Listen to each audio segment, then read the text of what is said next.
Now there's 33 waiting. Oh, awesome. Hi, guys. Welcome. I got Chris here with me. So we had a lot of questions that got put in at the last minute for Securely. So thank you for that. So I'm just going to turn it over to Chris so that he can answer your questions. And then we have the chat open, and Mary Beth is here as well. And so we're all here to answer your questions.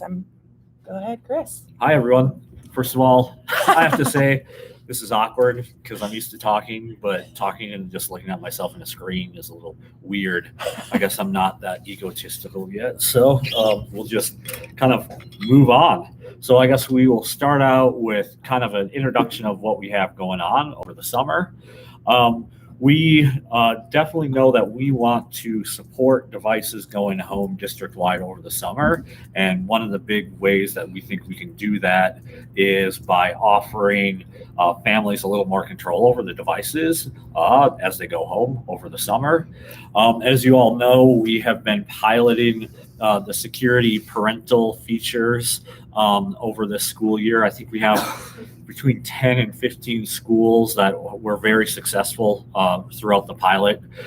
So successful that we really didn't get any concerns at all from families. We actually had to reach out to groups to look at hey, is this even working? We had so little feedback, which is great, that it just worked. Families were happy with it, the general tech, and we feel pretty comfortable from both the technical and the political kind of landscape of quickly opening this up throughout these next couple months. So we're ready to have it baked in before school's out this year. So basically what that's going to look like is relatively soon, I think we have it set, before spring break?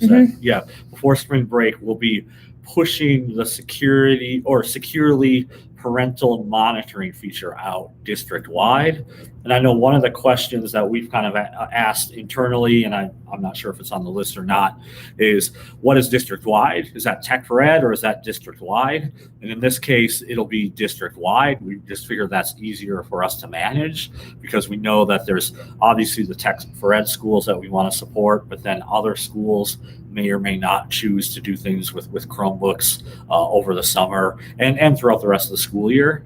So basically, we will be doing a push. So basically, any student that interacts with a Chromebook, either on district or off district, their family will be able to see what's going on that Chromebook, and they'll be able to see what's going on both on and off district. So that's something that we definitely want to make sure everyone's aware of, that even if you're not a TechforEd school whose devices are going home, we still feel that that's necessary and good to build trust for families so they can see what's going on those devices. So I have a clarifying. So it's every TechforEd device, yes, and every school monitor, so those legacy schools, it's all of those devices, and it's anybody who is logged in with their Jeffco Schools account on a personal device. It basically follows securely, right? Okay. So if they're logged in with their school, they're good. So yeah, if they're logged in with their school, they're good. So the only personal device kind of intersection would be if a student has a personal Chromebook.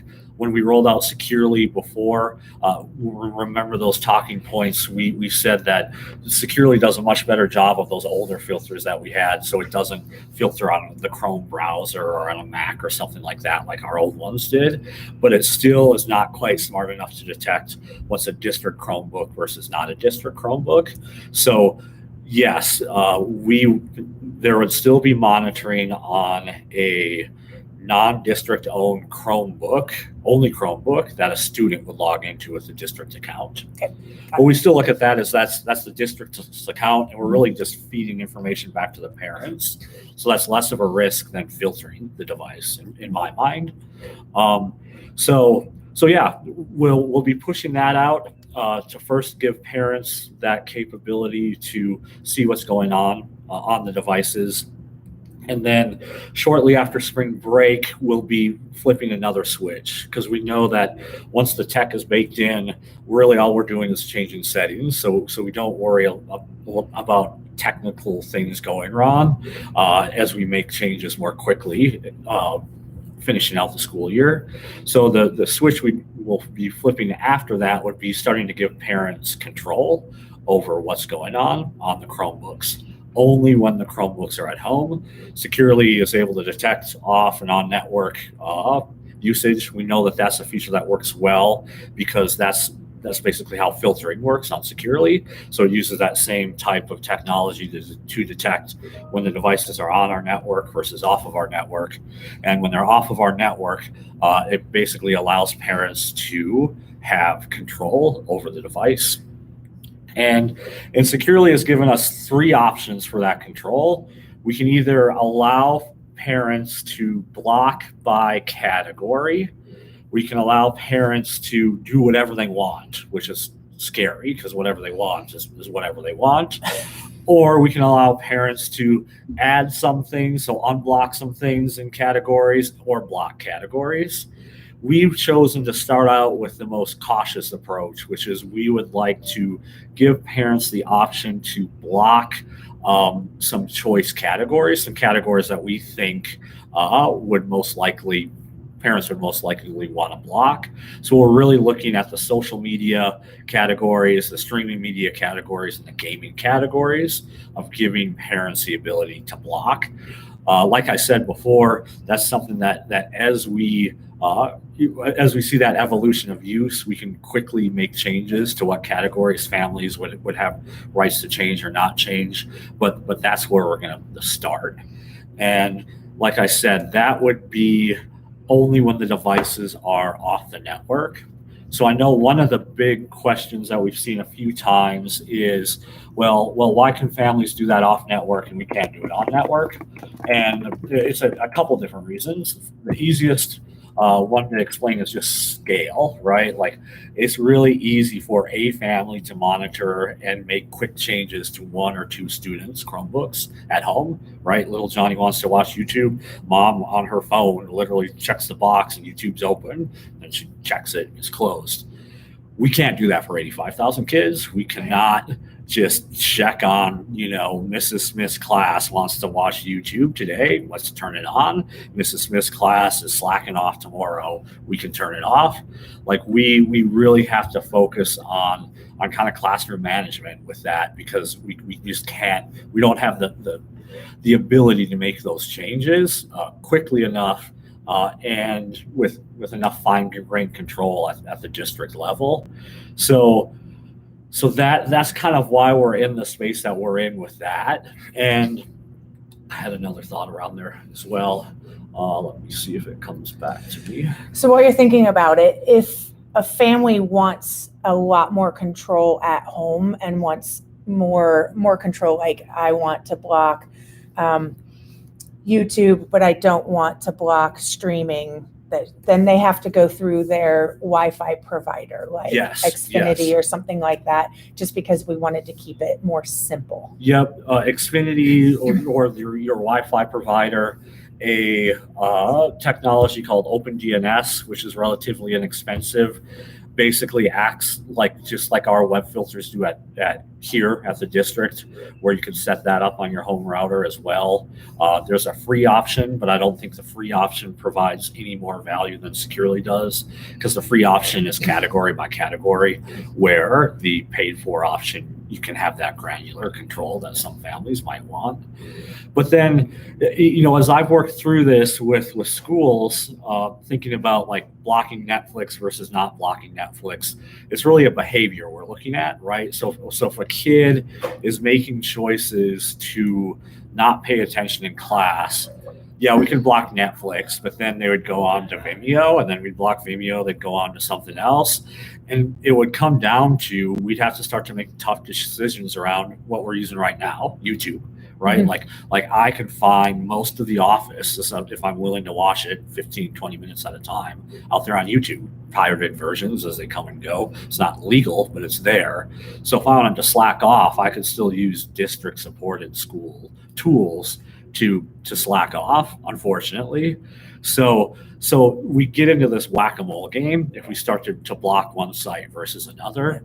So really where that comes into is human intervention. I really think we should be focusing on enabling families to make good informed choices and frankly have consequences, right? Like if little Johnny is watching YouTube or not YouTube, Netflix regularly during class, then maybe little Johnny shouldn't have dessert that night, right? Like that's something with our new set of technologies that literally a family member could just pull up their phone at work for 15 seconds and see exactly what's going on those devices. So if there's firm set of consequences, that I think, I'm not in that world, right? So I know you guys can push on me, but that I think is something we have to kind of lean on a little bit more.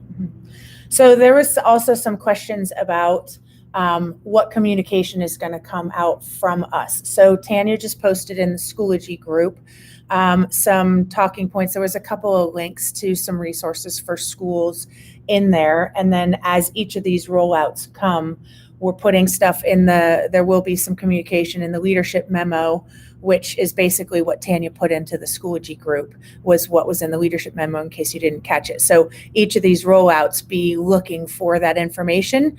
So there's multiple places that you can go ahead to find that. So we will be supporting you with that. Also, Chris and I talked about, we would love to get some feedback from you guys about what kind of struggles and what additional resources, in addition to what we're putting out, would you like to see? So when this chat is over, we're going to go ahead and put a Google form in the Schoology group for you guys to put that in there about what you want to see for additional supports for your school so that we can help you with that. Yeah, and I would also love to see, with that kind of lens in mind, an area that we've discussed and we don't have a good answer to yet because we don't have data yet around is, well, we're used to devices going home and just layers of supports being built in for families because they're willing to, they can easily reach out to you all during the school year. If they have concerns with you, they can reach out to an assistant principal. If they have concerns there, they can talk to a principal and they can work their way up the chain. All of that disappears during the summer, right? Those supports kind of are gone, and that's concerned me. We've reached out to some schools that have taken devices home previously during the summer. They reassured me that my concerns might be, I'm the security guy worried about too much. But I would still love to hear from you all if you have any kind of cool ideas on how can we better support families at scale as all these devices are going home during the summer, and families might have questions about bullying or filtering or whatever. Like right now, it would be kind of the service desk and IT security or nothing, right? So love to hear about what you guys would think about that too. So Chris, we have two questions that I think I know the answer, Okay. But I don't want to provide incorrect information. So the first one is from Minda, and Minda asks, can students log into their school Chromebooks at home with the personal Gmail account to avoid the securely filter? No, we have those locked. As you all know, if you've listened to me talk, all of the security controls on a Chrome device are very user-centric, right? So what we do to make sure our district devices are safe is lock those devices to district users, so then we know that we have control over the security of the devices, because we don't have that option to kind of control the security based on devices, so we have to kind of shoehorn all the users into our devices. So technically then the only person that could use the device over the summer is someone who is using the student's credentials to log in. So if the student or one of their friends with another set of Jeffco credentials, right. But so long as they're not sharing their credentials with anyone, the device and the browsing history is secure. Yes. So that just is good information for students to understand, is they would have to have shared their password or their device with another student, but that really just their password, right? So let's say here's my Chromebook, right?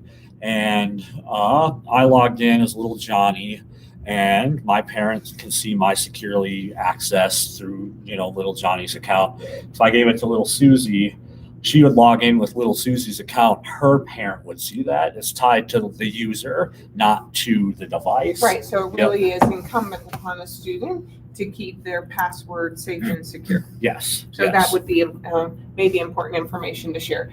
Second question, are all three networks, community, internal, and instructional, governed by the non-securely filter, i.e. parents would not be able to control during school if a student switched to the community or an instructional?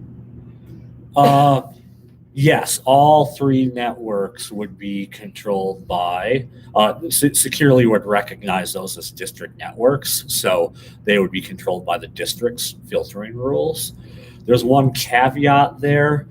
We really wanted to support districts as community hubs, like one of the tactics district-wide. So elementary school community networks look more like a high school community network to give guests of those schools a little bit more freedom to access social media, really is what it comes down to. So we've kind of made the assumption, and so far it's been correct because we haven't had a lot of abuse, but made that assumption that kids of that elementary age aren't going to be kind of exploring around all the different networks. They're going to be using a much more district lockdown device that doesn't have those capabilities. They're not going to be doing a lot of BYOD stuff. So we wanted to give that freedom just because as schools have conferences or events or that sort of thing after school, we want mom and dad to be able to tweet easily or be able to do something like that. So that's the only caveat. It doesn't apply to securely, but as long as we're talking about that, we figured might as well make that known. Jen, let me know if you have any follow-up questions. Okay. There's nothing else so far. Yeah. There was a question around the pilot of the administrative capabilities. So if you could maybe speak to that. That, I would definitely think that is more of a next year topic. I know Quintana is looking at that for maybe a school or two this year.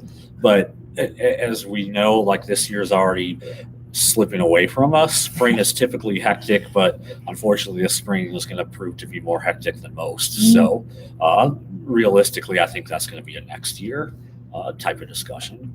So I think I know, but I don't want to type incorrectly in here.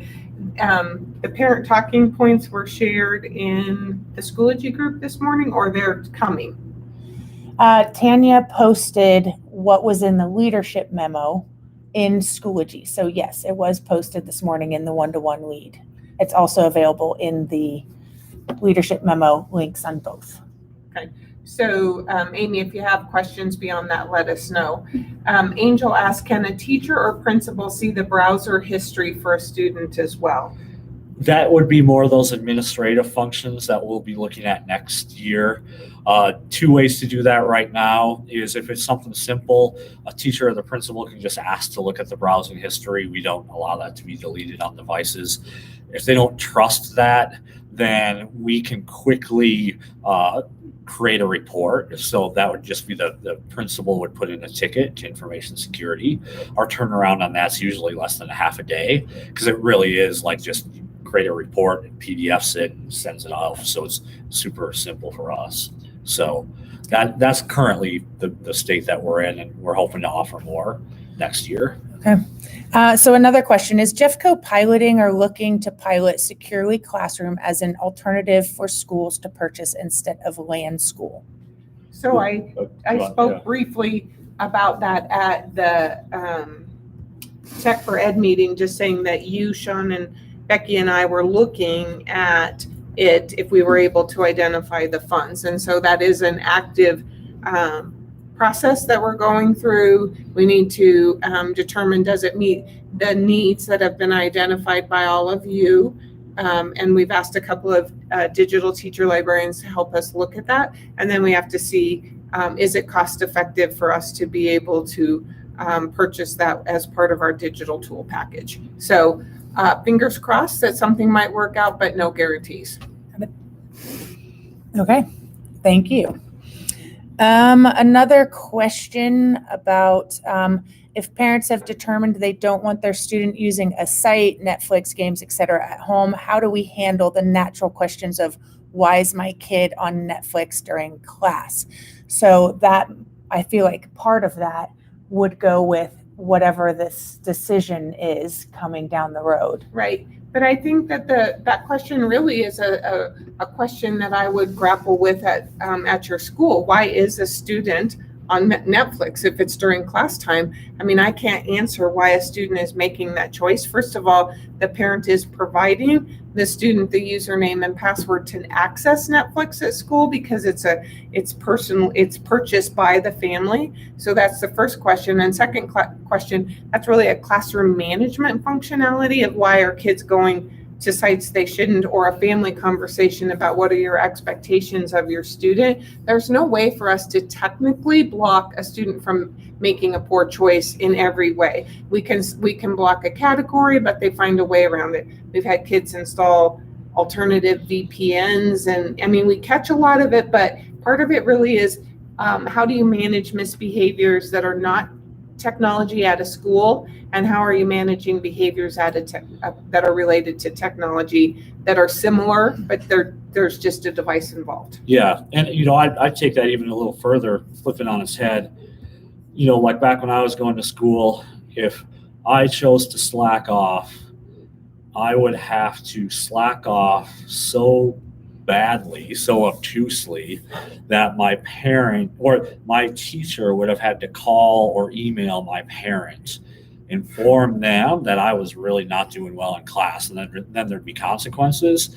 Like with the tool set that we're going to offer families now, parents can be much more active in monitoring engagement in the classroom. Like, it doesn't have to get to that extreme of I was so disruptive in class that teacher had to take their time out of his or her day to inform my family. Now my family can just look, that's it. And then they can have much easier conversations before it gets so extreme, to the point of, teachers and awkward conversations and that sort of thing. And I just remember when we launched Infinite Campus forever and a day ago, and there was some concern about parents being able to see the grades and and I feel like we've just kind of come, and it's the same sort of thing, just a different tool. It's but they'll have that ability to look. And plus then if we do go down the path of the classroom tool, that's two tools that were not there before. So it should really help with this. Yeah. I was worried about that visibility into the classroom, and that's why we were so cautious with the initial rollout. We figured the tech would be good, but I was worried more about the politics than the tech. And like I said, like politics wise, we didn't have any issues.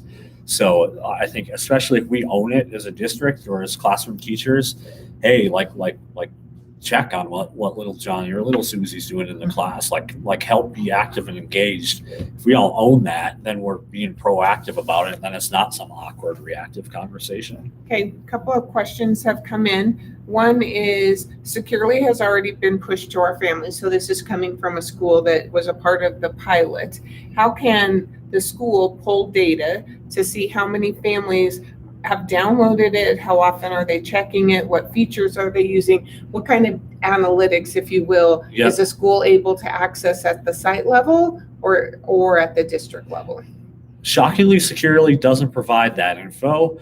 We pushed on them, and they're adding some features relatively soon. They're trying to get us that data. It's in their databases, but they're just not a portal for us to look at it. So we're going to try to get that and hopefully have that to you all before the feature is available, because I'm interested in that as well. And so the next question, am I understanding that the browser history never goes away even if the Chromebook is reset? Yes, because the browser history follows the account. So if it goes away, if it's reset on the device, they can contact you and get it there, or? Yes. Yeah. Okay. Lori, let me know if you have any follow-up questions to that. And Emily, let me know if you have any follow-up questions. And again, like if you're seeing some weird stuff, because not all this stuff works perfectly. That's why we have what we call defense in depth, lots of different things, lots of different technologies that do the same thing. So if you guys have questions, you can just put in a ticket with us too, and we can look at the security logs and either confirm or deny what's going on. Okay. Do we have any more? I don't have any more on the chat. Okay. And I don't have any more on the form, which I've been monitoring. So B, look, oh, there's a 12th response. So let's see. Where to go at the bottom? Is Securely Home app an option for all families, or is this something? Nope, that was. Is there some gaming apps and or extensions that don't show up in a student's history? Well, that's a good one. Unfortunately, yes. Oh. Yes. So if you look at like how the internet works, right? Like more and more traffic is SSL based, right? So it kind of gets, we don't have that granular ability to see exactly what's going on in those encrypted websites. I don't know what SSL means. Secure socket layer encrypted websites, right? Okay. When you go to the website and on the Chromebook, it's not going to show up, but you know, on your bar, you got the little lock, right? Okay, thanks. Those are SSL, and more of the internet's going to that because more and more us as citizens have less and less trust in what our governments or the governments across the pond or whatever are doing with that data. So all of our sites that we interact with are kind of realizing that lack of trust. So they're providing better products to us as consumers. Unfortunately, those better products hamper our ability as Jeffco to really see granularly what's going on these websites because they're, like I said, they're designed so that a government can't get into them. So us little Jeffco is definitely not going to have the resources of the U.S. or the Chinese government or whoever you're worried about. So apps are a great example of that. You could download an app and it could talk encrypted with just like the Amazon Web Service cloud, and that's all we would see. We would see the app talking to Amazon Web Service. We've also seen cases that we would all chuckle about, more extreme or graphic apps or extensions, where when you download the app or extension, it downloads all the content, risque screensavers, for example, right? So all the content comes with the app. It's not like flowing across the wires. So that's another way where you download the app, the content comes with it, you remove the app, the content's gone, and all we would see on the filter is some benign Google Play Store activity, right? Because it's all encrypted. So that is an issue. That is an issue that me, with my expertise, I don't see the industry coming up with a good response to it as far as the web filtering industry. I would love for Google to do a better job of giving us that visibility into the Play Store, but that's not something that's happened yet. So that's an area that we've pushed on with Google. We hope they'll get a little better, but that's where we're at now. Okay. So that's a really good question. So I have several questions that have come in. So Dan asks, we're talking about the browser history. The browser history follows the student on any device, right? It's tied to their login, not to the device. So if they switch devices but use their Jeffco credentials, the browser history follows the student. Yes. Okay, so I think that one is. Then Robin asks, how much information do building administrators already know about this, and are they receiving all the info from us? So I think that the information was in this week's leadership memo. Yep. We are going to talk to the principal advisory committees next week just to get their input. So if your principal is on the principal advisory committee or wants to provide input, contact their principal advisory committee member, and additional information will keep coming out through the leadership memo. Yep. The same information will be posted in the Schoology group. So really it's a coordinated effort. I believe we're making the rounds for 10 minutes per grade level, not grade level, but session level. Right, so we'll level address all three packs. During, the next. Right, next on Tuesday, I think it is. Uh-huh. So, then my principal was told at her meeting that devices weren't going home. So just clarifying, TechforEd devices are going home over the summer. Angel, if you could help us know what meeting she heard that at, we can clarify, because the district expectation is the devices are going home. TechforEd devices are going home over the summer.